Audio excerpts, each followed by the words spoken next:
Endus. Hari sering hadir. Oh, absen anjingin. Oke. Amrina Hadir. Ahmad Hadir. Alfian Hadir. Anis Hadir. Dewi Ada Bu. Marhama Gak ada. oh tidak ada Nurjana Tidak ada. oke Muhammad Maulana Lutfiandi Tidak ada. Subhanur Hadir Bu. oke berarti 3 orang hari ini yang tidak hadir. Ya. Nah, Kostri. Oke. Minggu lalu kita membahas tentang teks Eksposisi. Kita pelajari dari eksposisi kemarin. Oke, struktur. Kemudian Pengertian. pengertian. Oke. Kaidah kebahasaan. Kaidah Ciri-ciri. Kaidah kebahasaan. Kaidah kebahasaannya. Oke. Ciri-ciri. Gagasan dan pandangan. Oke. Strukturnya ada berapa?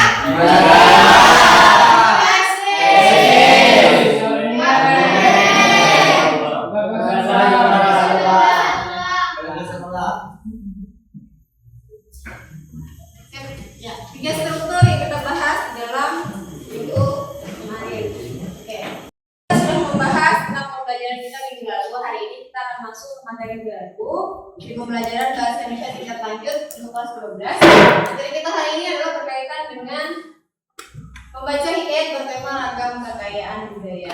Jadi sebelum kita masuk ke materi, gua akan menyampaikan dulu tujuan pembelajaran kita hari ini adalah kalian sebagai peserta didik nanti dapat menafsirkan dan mengevaluasi hikayat yang disimak.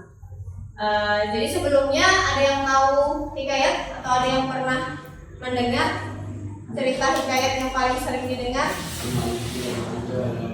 Hikayat? Tidak ada? Belum ada yang mendengar hikayat? Jadi kalau itu dijelaskan satu persatu.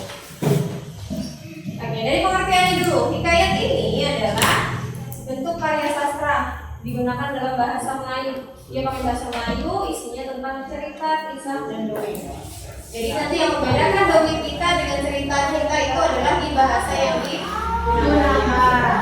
Oke, itu tadi pengertian. Kemudian ciri-ciri. Setiap teks, setiap semua yang ada di yang kita temui ini adalah mempunyai ciri-ciri. Misalnya, ciri Ahmad seperti apa? Tinggi, warna kulit, matanya merah, hitam, matanya merah, teman-teman kan mungkin mengantuk ya jadi matanya merah. Oke. Jadi gitu juga dengan hikayat. Hikayat juga punya ciri-ciri. Ciri-ciri yang pertama adalah menggunakan bahasa Melayu klasik tadi yang pertama. Karena hikayat adalah cerita dalam bahasa Melayu.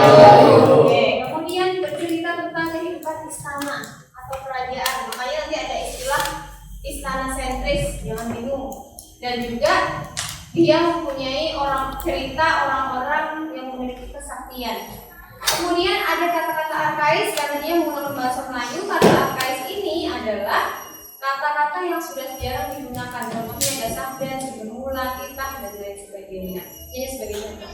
Kemudian karena hikayat ini diceritakan pada masa dahulu dan berisi tentang kemustahilan, ada kesaktiannya, maka dia ceritanya berisi tentang rekaan atau rekayasa atau dibuat-buat. Misalnya, kenapa ini dibilang dibuat-buat? Karena ini, misal ada seekor burung bayan yang dapat berbicara. Ada juga contoh nanti di cerita hikayat ada seorang putri raja yang satu keluar dari kendi, yang satu lahir dengan membawa anak panah. Ya kan, itu sesuatu yang sangat mustahil dan mungkin itu rasanya di dunia tidak ada, ya. Kemudian tidak ada keterangan siapa yang menulis dan pengarangnya, makanya sifatnya anonim. Karena apa? Karena dia diceritakan atau dituturkan secara lisan, turun-temurun. Jadi ada sekumpulan mungkin kakek-kakek mencerita kepada ibu dan keluarganya. Jadi secara turun-temurun. Oke, lanjut. Kemudian unsur pembangun di dalam teks di dalam hikayat ini ada beberapa unsur pembangun. Ada 2. Yang pertama kita bahas dulu adalah unsur intrinsik. Intrinsik ini yang pertama ada yang namanya tema. Mungkin ciri intrinsiknya hampir sama dengan cerita yang lain. Ada nanti tema dan gagasan pokok yang menjadi cerita dalam hikayat tersebut biasanya berupa nilai kebaikan, kekuatan, keadilan, dan kesetiaan. Kemudian yang kedua, unsur intrinsiknya ada yang namanya alur. Alur ini adalah rangkaian peristiwa yang membentuk jalan cerita hikayat. Bu, alur itu sama dengan jalan cerita berarti iya? Sama.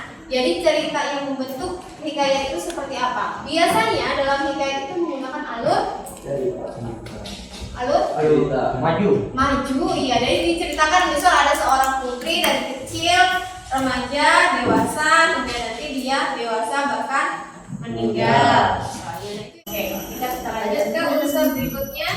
Ekstrinsik ada nilai latar belakang agama, adat, budaya, nilai dan norma dalam kehidupan, konteks sejarah, sosial, budaya, tradisi dalam saat hikayat ditulis. Kemudian geografi pengarang, lingkungan, budaya, tempat pengarang tumbuh dan hidup, kemudian lingkungan sosial dan keadaan.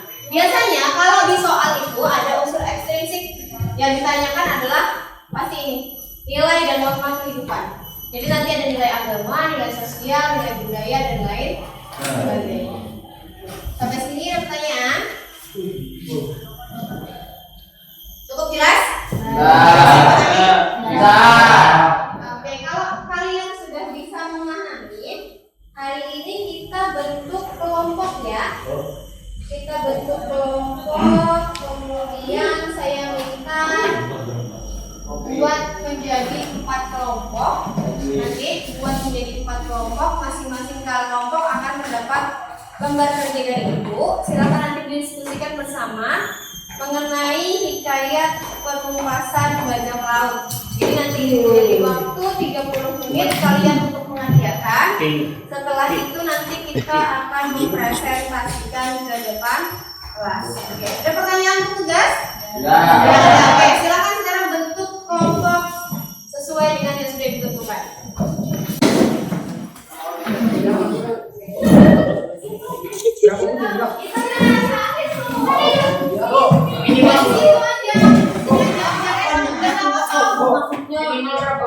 Pokoknya buat kelompok dan satu kelompok ada 5 sampai 6 orang. Ini pikiran mau ngejawab.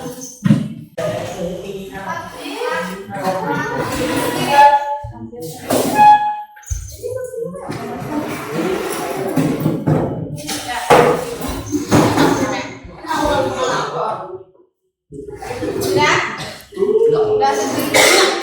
Oke, kalau sudah, ini nanti dari nama kelompok 1, ingat ya 1, 2, 3, 4. 1, 2, 3, 4. Jadi masing-masing kelompok nanti silahkan mengerjakan tentang teks berikut hikayat. Oke, tuliskan nama kelas, kelompok, dan anggotanya. Nama lengkap ya, jangan nama panggilan atau nama samaran.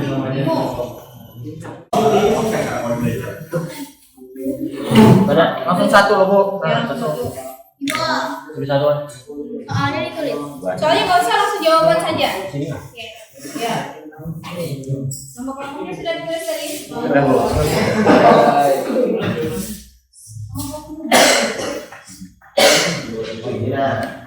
Bu, ini loh jawabannya.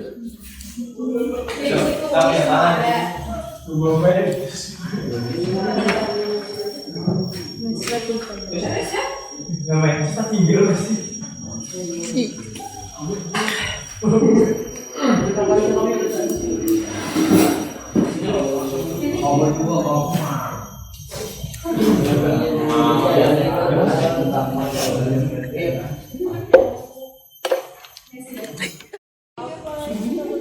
Kita kan ini. Jadi yang ditanyakan kita belum hanya maju ini. Ya. Satu aja pertanyaan. Ini aja misalnya bukannya kadang-kadang sudah selesai semuanya?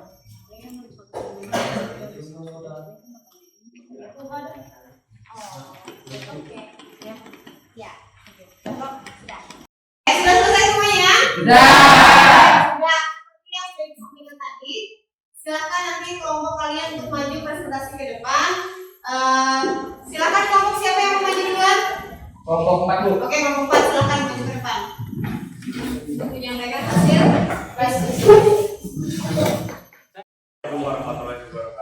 Waalaikumsalam warahmatullahi wabarakatuh.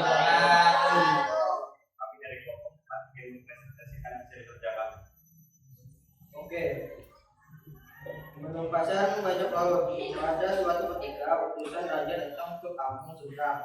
Tergotong-gotong dia menghadap Datuk Hitam yang sedang berada di rumahnya. Datuk Hitam hamba datang membawa perintah dari raja untuk Datuk atau utusan raja tersebut. Mengapa selalu tergesa-gesa?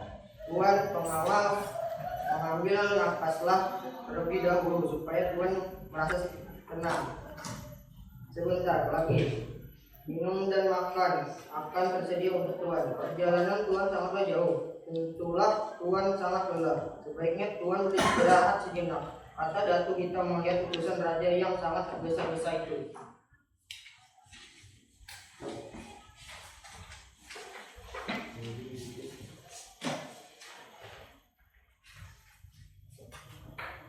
Anak buah Datuk Hitam mulai dapat mengalahkan anak buah bajak laut. Mereka sudah menguasai kapal. Anak buah bajak laut itu ketakutan. Mereka berusaha melarikan diri. Beberapa di antaranya terjun ke laut dan beberapa menjauhi kapal. Beberapa lainnya menyerah pada anak buah Datuk Hitam. Setelah pertempuran cukup lama, akhirnya pasukan Datuk Hitam yang dibantu pasukan kerajaan dapat meraih kemenangan.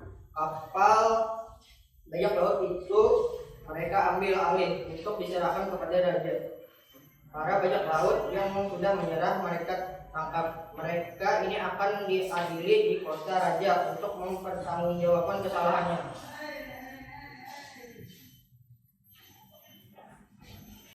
Dan presentasi dari kami, ada yang ditanyakan?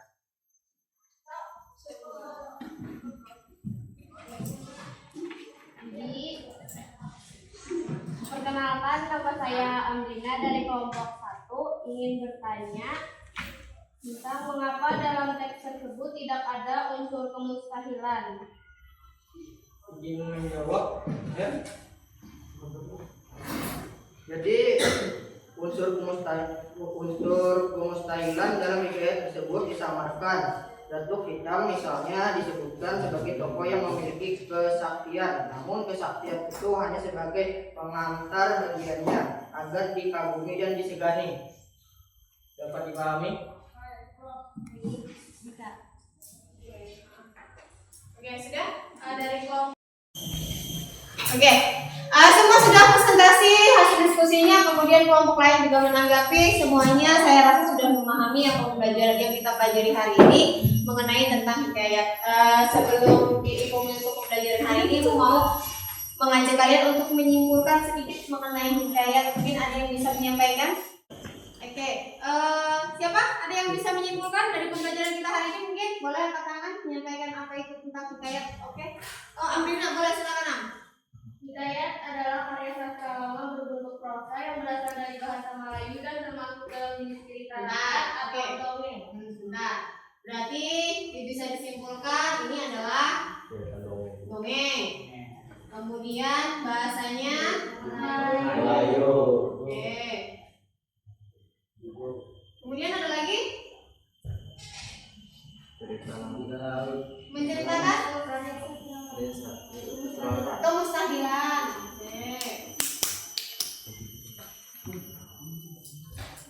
Oke. Jadi bisa disimpulkan hikayat adalah cerita atau dongeng yang menggunakan bahasa Melayu yang berisi kemustahilan. Kemudian dia juga bisa menceritakan tentang istana atau kerajaan. Jadi seperti itu ya hikayat itu. Terus nanti ibu akan membagikan kepada kalian soal evaluasi yang mana soal ini bisa kalian kerjakan di rumah.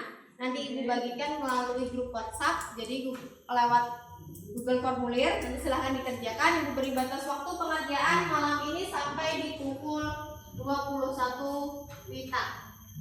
Nah, saya rasa itu cukupkan pembelajaran kita hari ini. Jangan lupa belajar di rumah. Kemudian ini jangan sampai lupa ada penilaian evaluasi sebagai tugas individu kalian. Nanti dikumpulkan sampai jam 9. Terima kasih. Saya akhiri pembelajaran kita hari ini. Wassalamualaikum warahmatullahi wabarakatuh.